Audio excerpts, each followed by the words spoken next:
Finding our favorite episodes in the archives was tough, but this one bubbled to the surface with Kari Schwebius. Change is constant for many of us, yet we rarely get to use it. In this episode with author and executive coach Kari Schwebius, we dive into why we fear change and how we can use it for good. Tune in to learn how to build resilience and establish practices that make change a positive and dynamic part of our lives.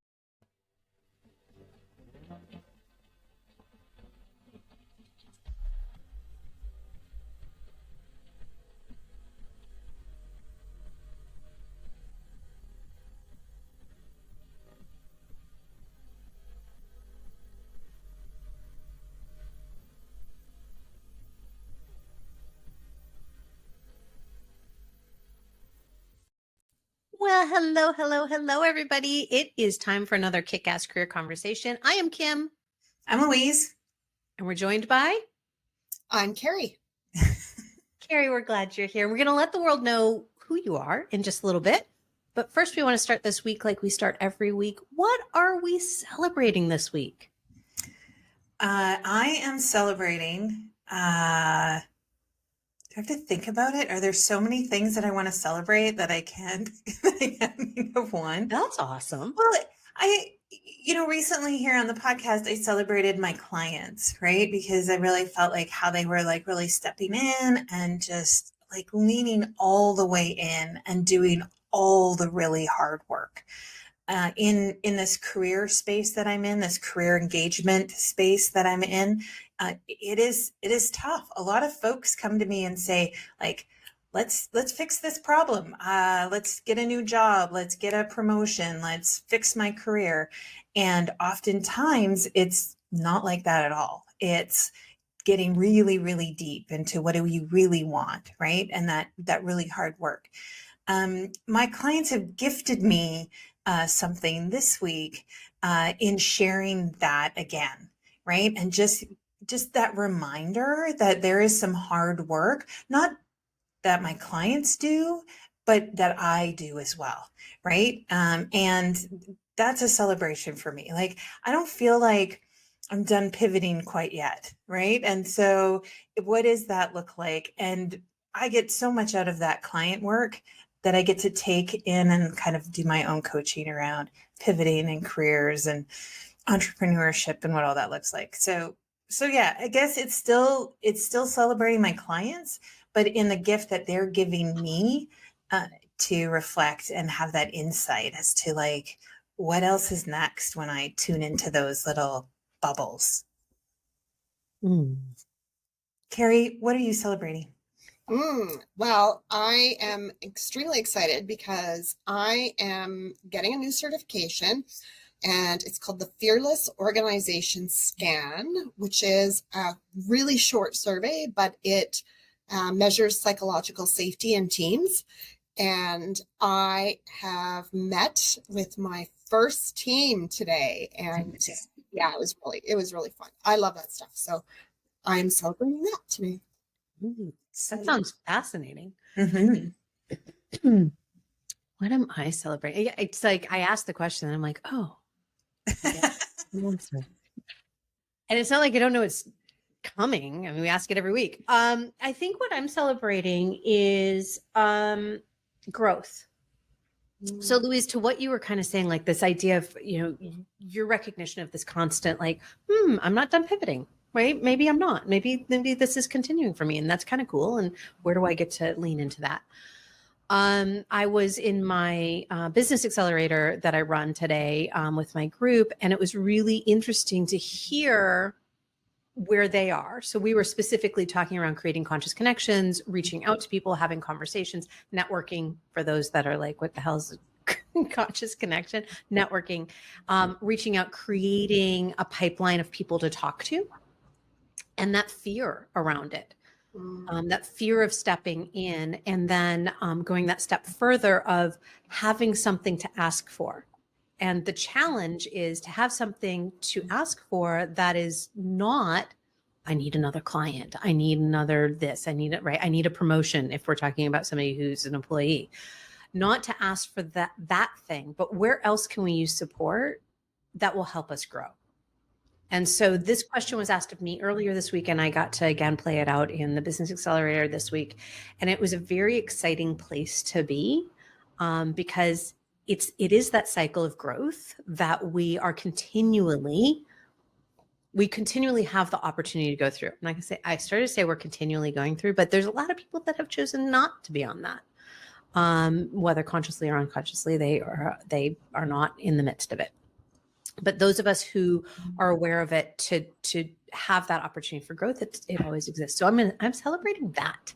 That feels like a good thing to celebrate, right? Absolutely. Yeah. All right, Keri, before we go any further, I just met you backstage. Louise knows you. And we were celebrating that too, because that's not always the case here on the podcast. So I would love to, I've read your bio, I've been to your website, so I know that, but I'm going to share with the world what I know about you. Okay. So Keri is an author, a speaker, a consultant, and a certified executive coach. She is owner of Elevate Executive Coaching and co-owner of, am I saying it right? Lumilead? Lumilead, yep. Lumilead, a leadership development company. She has a Master's of Arts in Leadership and accreditations in Emotional Intelligence, Change Management, the 6 Types of Working Genius, and the Fearless Organization Scan, which she just talked of. Mm-hmm. Keri has a genuine desire to create positive change in the world, especially for her clients, and volunteers as co-chair of Women in Leadership Foundation, the Saskatchewan chapter. Keri, we're so glad you're here. Well, thank you. I'm excited to be here. Canada represent today. Yeah, I feel like you're my next door neighbor sometimes, but I just can't run out and have coffee with you because that's an 8-hour drive. But you are close. In Canadian terms. In Canadian terms. Fair. That's fair. Okay, so I don't know about you, Keri, but I know when I was a lot younger, I didn't even know what coaching was. I didn't know executive coaching. I didn't know like all of these things. Like psychological safety wasn't even a thing. I mean, it was a thing, but we didn't have language for it. Yeah. But all of these things. And so here you are running and kicking ass in your own business, doing that. But how did so many questions just like wanted to fall out. Like, what was that like for you to get here? Like, did you always imagine like this would be your connected space? No. It really was a journey because like you said, Louise, I didn't know what I wanted to be when, or what coaching was even until like not even 10 years ago. I didn't know coaching was a thing. And my kids now are, at the age where they're starting to choose their careers and what kind of education they're going into. And I just say, you know what, pick something and try it, because what I do did not exist when I started university. So I did go to university for public relations, communications. And I did that for more than 20 years. And I liked it. It was a great career and I was good at it. But what happened, or I guess kind of how my career went, is I really, really enjoyed employee communications. And that's like being the voice of the executive to employees. And so when you're in that position, you really start to learn or understand leadership a little bit better. And, what leaders want to say as compared to what they do, and what employees want from leaders and from their employers. And so then I got really interested in leadership, and I decided, okay, I'm going to go do a master's degree in leadership. And at the time, my organization sponsored, so they paid for my education, which was awesome, phenomenal. But my boss said, well, why not an MBA? And I was like, MBA, ugh, that sounds awful. Like, if I get an MBA, people are going to expect me to do MBA stuff. I'm like, I don't want to do that. Like, leadership, that's what's really interesting to me. So I did that. And then I came back to my organization and I had all this knowledge and I was so excited about all I learned. And I wasn't able to leverage it to the extent that I wanted in the organization that I was in. And at the time, the organization was going through some big changes, and they were really great because they had a lot of support for employees. And one of the things that they did was hire a coach who could talk one-on-one to employees.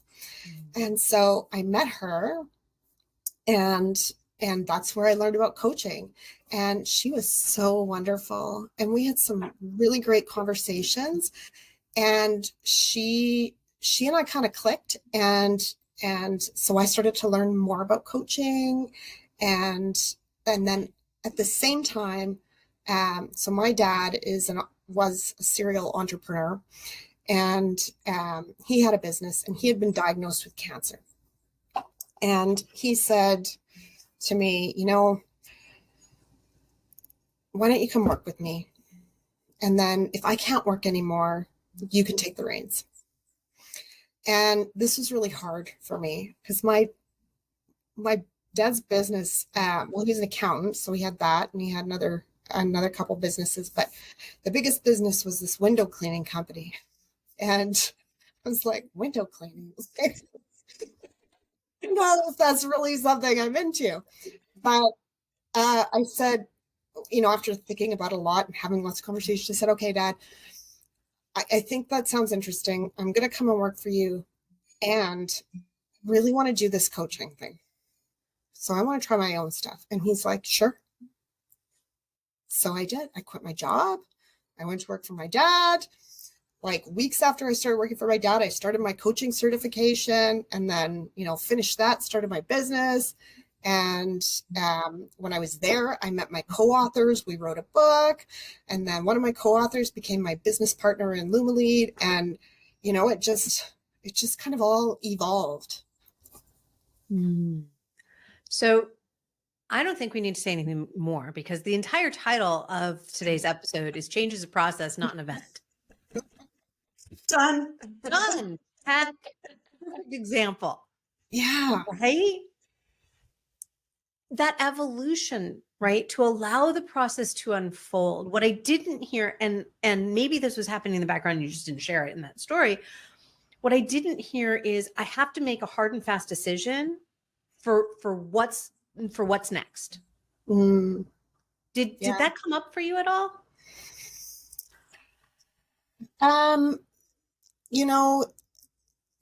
It wasn't a hard and fast decision.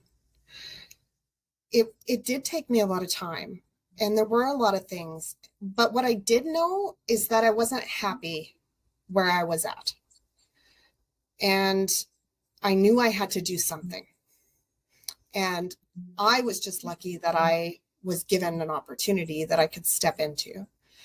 But don't get me wrong. I looked for other jobs before that, because I was corporate. That's what I did. That's kind of I thought where I belonged. And so I'd applied for other jobs, and the universe kept telling me, no, Keri, this is not where you're supposed to be.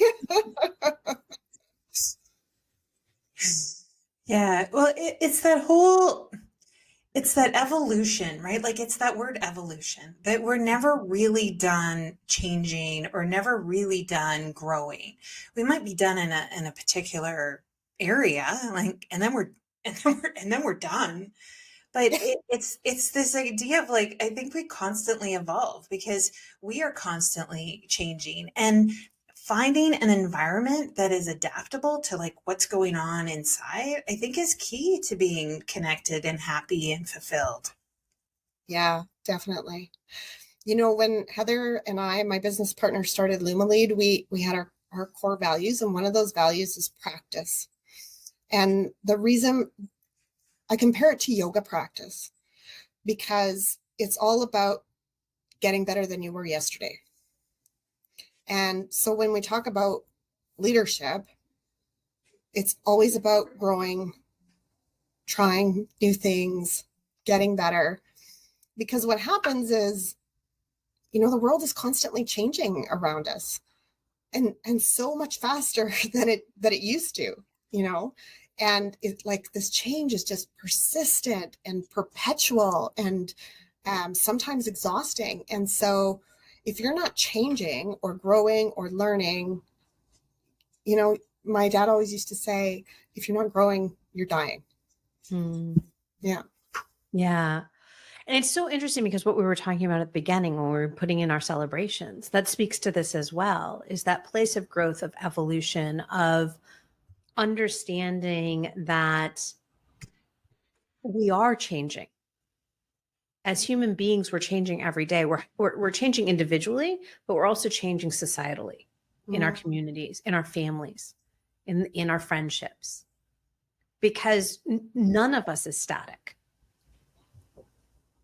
And that can be really scary, right? When people want that feeling of stability, to know what to expect next, to understand that we don't live in a world that is static. I mean, look outside the window. No. It snowed here this morning. I don't want to look out the window. But tomorrow it'll look different, right? In an hour, it'll look different because the sun will be in a different place. The entire world we live in is in a constant state of change. And yet we have this feeling of fear about it because we think it happens like that. Mm-hmm. What do we do about that? What do we do about that for ourselves and for the people we work with? Wow. That's a good question.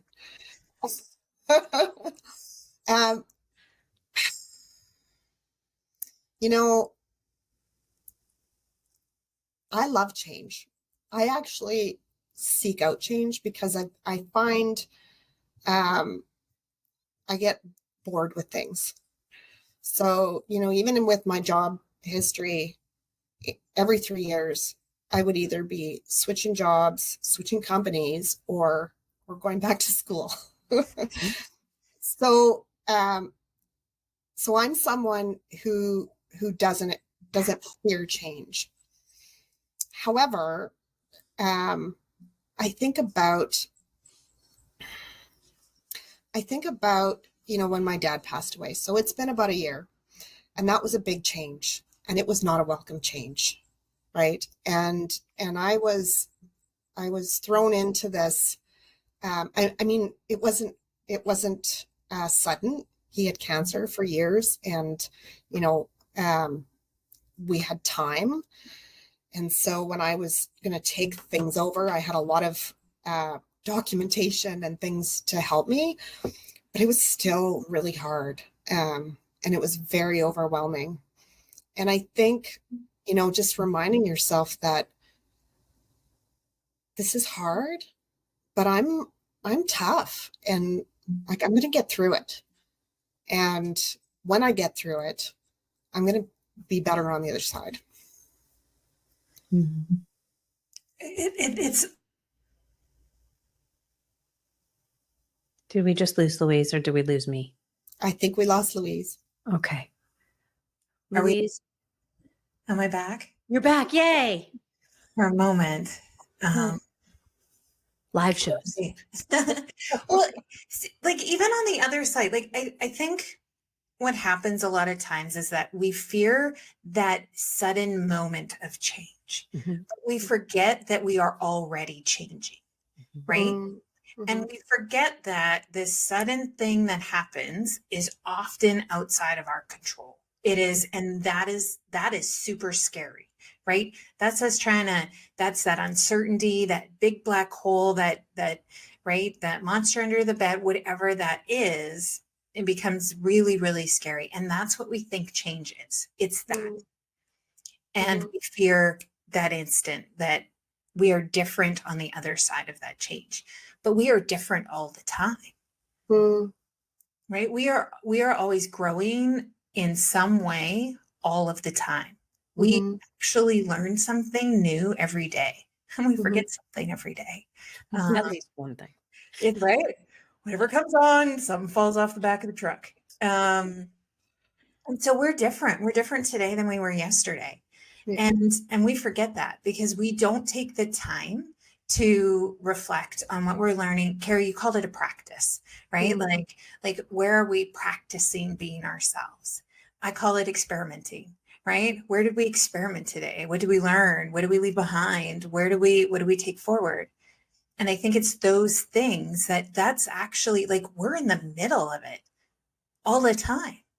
Uh, yet we have this, I think it's a misconception or it's a mindset to say, well, but I fear that. Mm. 100%.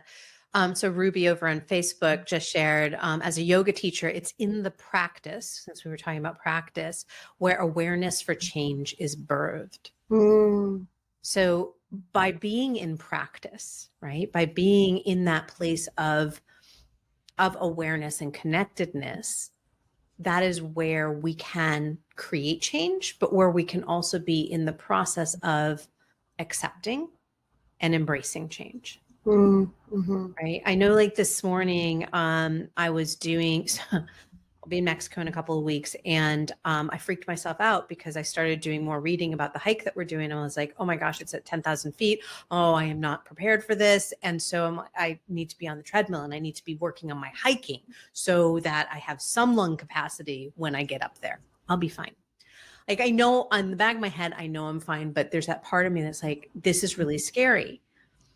And when I got on there today, I was like, this was easier than I expected. Now, it wasn't easy, but it was easier than I expected Mm-hmm. because all the work I had already done had prepared me more than I was, last month, last week, even yesterday, to be able to go at a higher hiking level on a treadmill. I mean, it's a treadmill. It's different than hiking at 10,000 feet. I get that. But still, it's being in the process and being aware that allows us to not only recognize that the change is happening and help facilitate it, but to also accept it and embrace it. And I think it's interesting because you were talking, Keri, about that place of I'll be fine, kind of like I'm tough, I'll be okay. Mm-hmm. And what I felt inside was I'm soft, I'll be fine. Mm. Because I'm malleable, right? Yeah. I am able to work through things as they come. And it's the same idea, it's just different words. Yeah. Yeah. So what else came up with this idea of like birthing change through awareness? Anything come up for either of you through that? You know what kind of came up for me, Kim, was this idea of, there's change that happens to you, and then there's change that you initiate. And obviously it's easier when you initiate the change.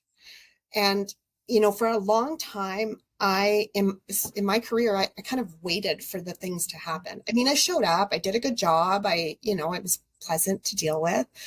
But I waited for, someone to give me a promotion or someone to hire me, whatever it was.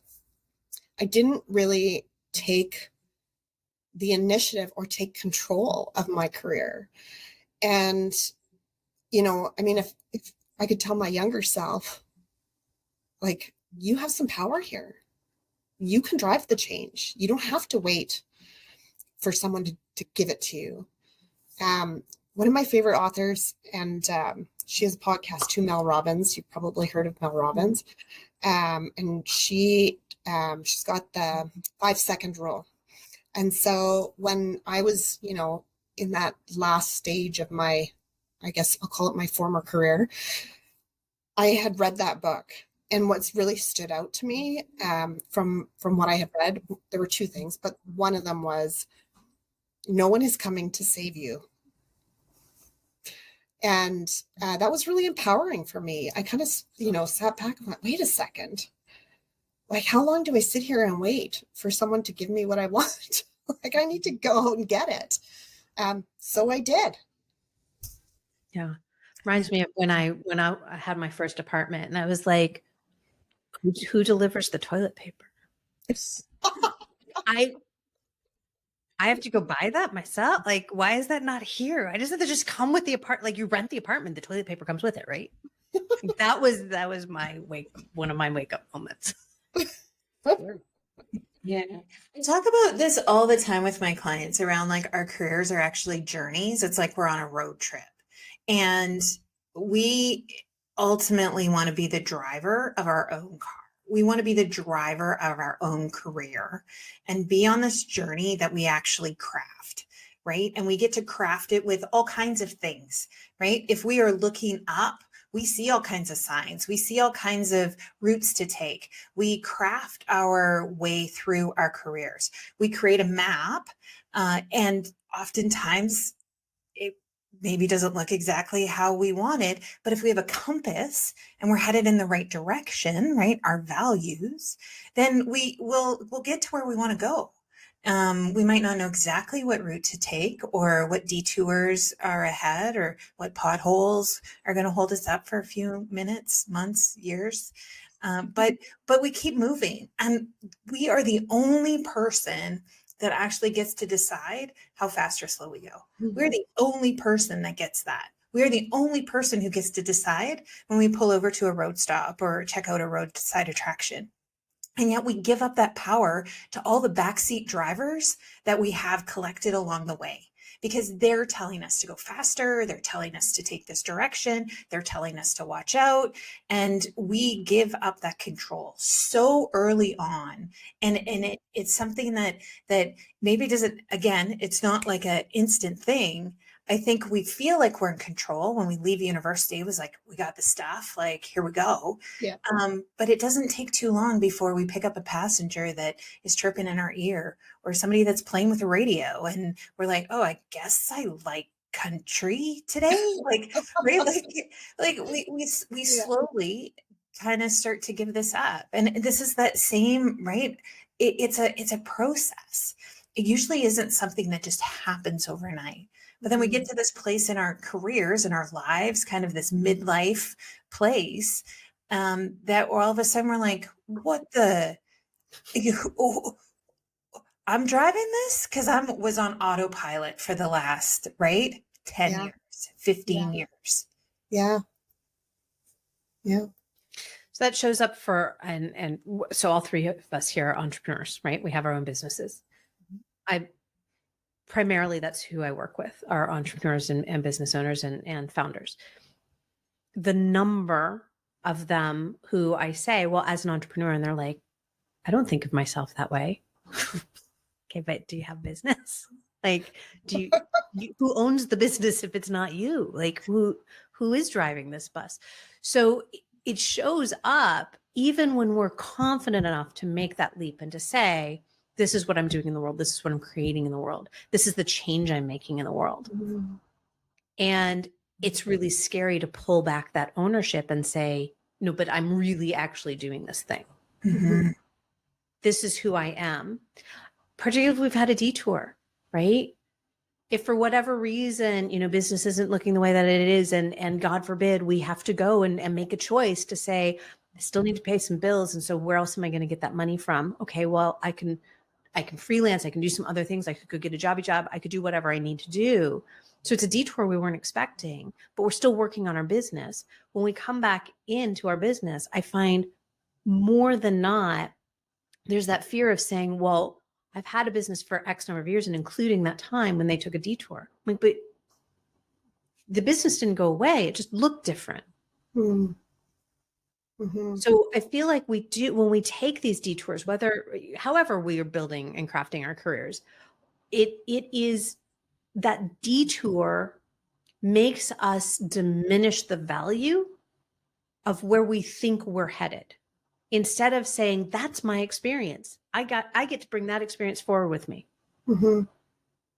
Look, I went to law school. I'm not a practicing attorney. I don't ever want to be a practicing attorney again.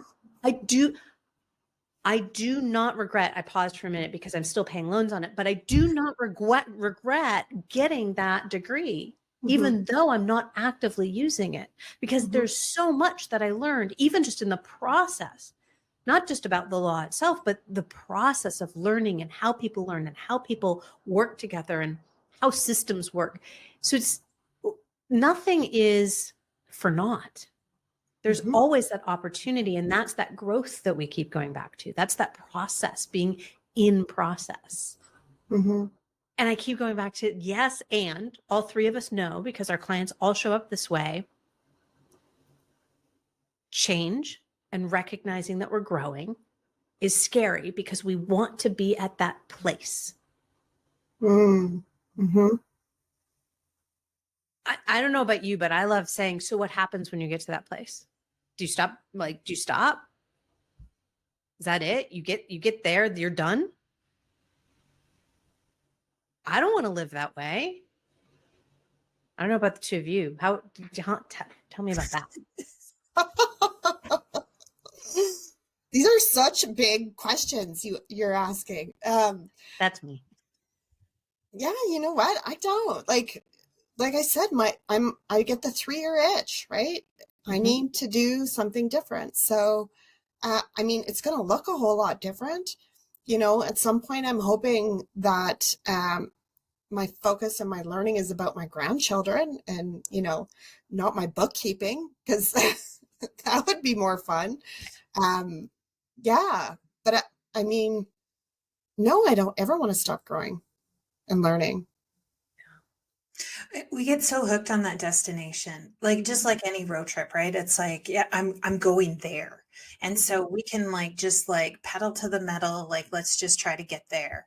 And like Kim, like you said, like, and what's there? But but it's not only that question, it's like, well, and what are you missing along the way? 100%. Right? Like let's be real. It's always a journey. There is actually never a destination. And if we can't unhook ourselves from that mindset and that belief, like we are very limited in what we can do in the world, because that's all we're focused on is that thing. Mm-hmm. And what happens if you don't get it? Because that's outside of your car, right? Like that's outside of your control. Mm-hmm. Yeah. There's a prayer that we do in synagogue, and the only part that I remember is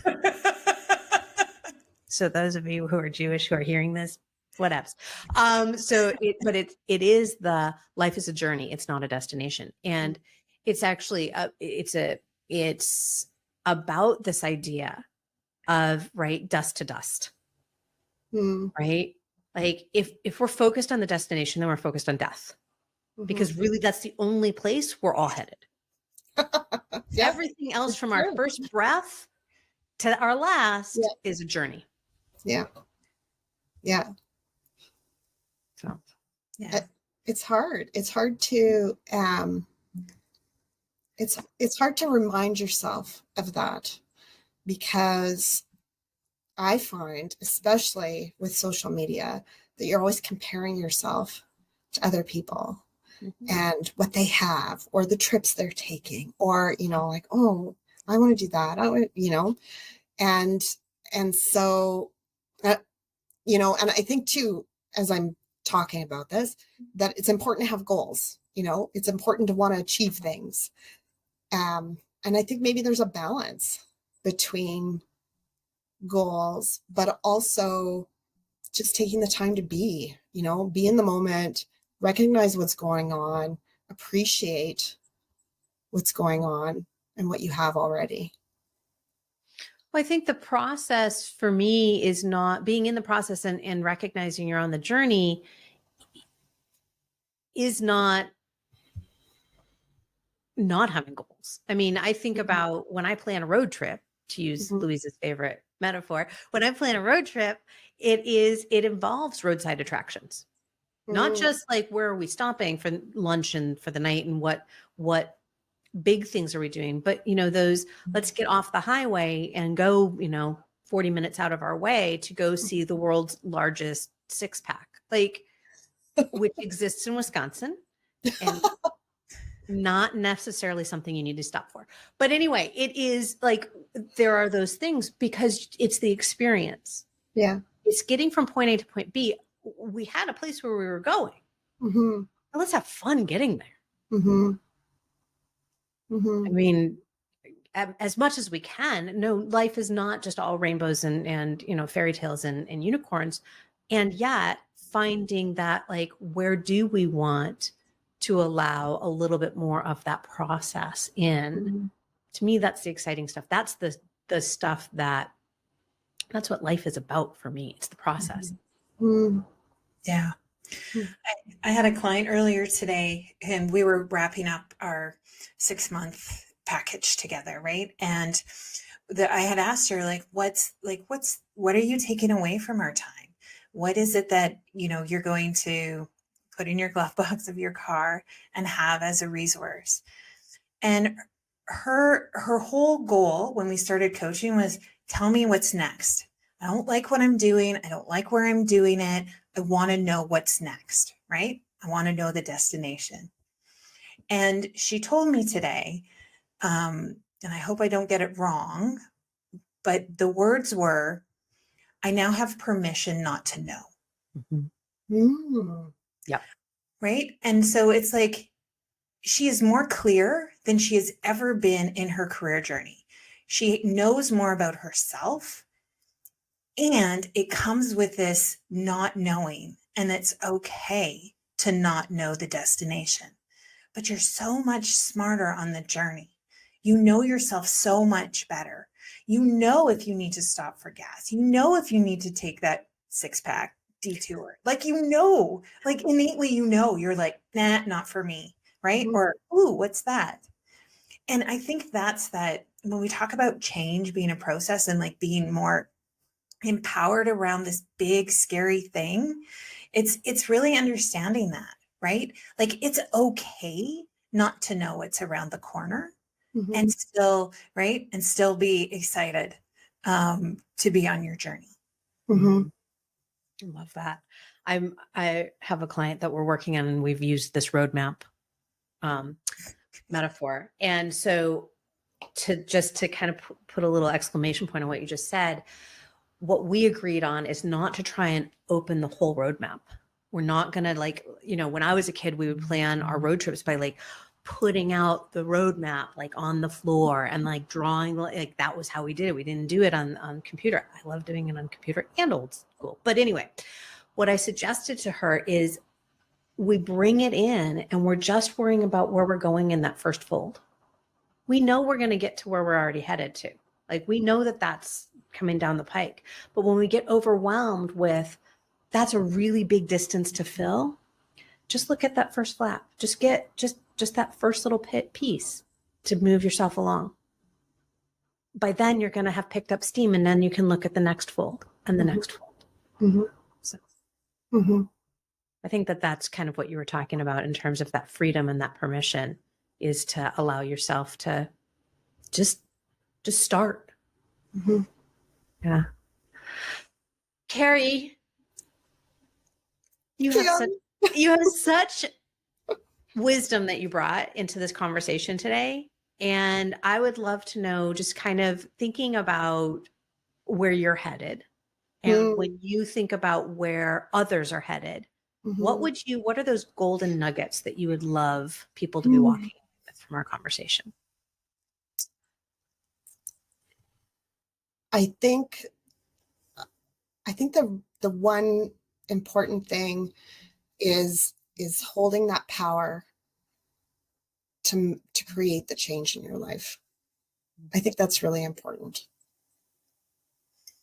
Beautiful. Yeah. I loved you both said my kind of takeaway, or what resonates with me. It's that hard, soft, right? It's that I'm tough, I'm hard, I can get through it, and I'm soft, and I can get and I can get through it too. Right? Like we can get through it. However it is that we approach that, we have the tools, and we are fully capable of navigating that detour or that pothole. Yeah, absolutely. Particularly when we give ourselves permission. Yes. Right. So that's mine, right? That place of permission. Beautiful. Yeah. Beautiful. Yeah. Keri, thank you again for being here. Where can people find you out in the world if they would love to continue the conversation with you or know more about what you're doing? Yes. So I am at elevatecoaching.com. And we also have a website for Lumilead. .ca. So if people are looking for leadership development in that vein, check us out. And I'm on LinkedIn. Wonderful. Louise, what do we have? Of course I know. So you can find Kim and I also on LinkedIn. And you can find us over on yourkickasscareer.com, where you can tune into all of our events and the things that we've got going on and what we're birthing into the world, and what change we're trying to make. Please join us. March the 14th is our next. No, I did it wrong. We have one next week. Oh, I messed up. But yes, come to Micro Moments of Joy in March. That's on March the 14th, but that's Yeah. not next week. No, next week we have at 1 p.m. on February 22nd, because I'm silly. I skipped over this one. We have micro rituals on February 22nd at 1 p.m. Eastern, 2 p.m. or excuse me, 12 p.m. Central. I went the wrong direction. Right. And so these little micro moments that Kim and I are talking about are these little small snippets of conversation that we have. That's 20, 25 minutes. That's going to give you some tools, some strategies, some ideas, some takeaway of some kind as to how you can start making big changes with these little movements in your life and your career, your business, fill in the blank, right? It's all things. But yeah, next time, building confidence and belief in yourself with Monica. You can join us then. I think this goes to show how much I don't know about what's going on, and I just wait for the ticker to come up, and then I do know what's going on. I pay attention, but I in the moment often can't recall. But yeah, enjoy the journey, Louise. It's just fun. Yeah, we're just on a journey here. Yes, next week on the 22nd is micro rituals for the mini class. Then on the 26th is Monica with building confidence and belief in yourself. But this week we've had the joy of having Keri here to talk with us about change being a process and not an event. No, none of this. Can't. Thank you so much for the conversation today, Keri, and thanks for joining us here on Kick-Ass Conversations. Thank you so much. It was a pleasure meeting you, Kim, and a pleasure talking to you both. Thanks so much, Keri. All right. Bye, everyone. Bye for now.